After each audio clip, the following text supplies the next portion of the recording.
મિત્રો આપણી ફાઇનલી ફ્રીજમાં ઠંડી કેરી થઈ ગઈ છે, સરસ મજાની એકદમ કોલ્ડ અને ચિલ્ડ। તો મિત્રો હવે આને આપણે સરસ રીતે પાણીમાં ધોઈ નાખીએ। ठीक है, समझ गया। જોઈ શકો છો મિત્રો સરસ મજાની કેરી, ને આ કેરીનું નામ છે કેસર કેરી। તો મિત્રો જુઓ અત્યારે હવે સરસ મજાની ચોખ્ખા પાણીથી ધોઈ નાખીએ। તો મિત્રો જોઈ શકો છો તમે। તો હવે આપણે ફાઇનલી ધોઈ નાખી છે અને સરસ રીતે થાળીમાં લઈ લીધી અને બેસી ગયા। હવે ચક્કા વડેથી એને અલગ વેરાયટીથી કાપવાની છે। તો મિત્રો તમે બન્યા રહેજો વિડીયોમાં। આ જો કેસર કેરી, આ બીજી ને આ ત્રીજી। તો મિત્રો વિડીયોમાં બન્યા રહેજો, તો તમને અલગ વેરાયટી રીતે કાપીને બતાવીશું।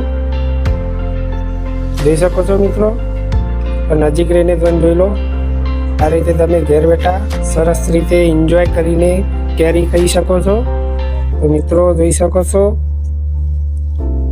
તો મિત્રો તમે કઈ કેરી ખાધી છે એ મને જરા કોમેન્ટમાં જણાવજો।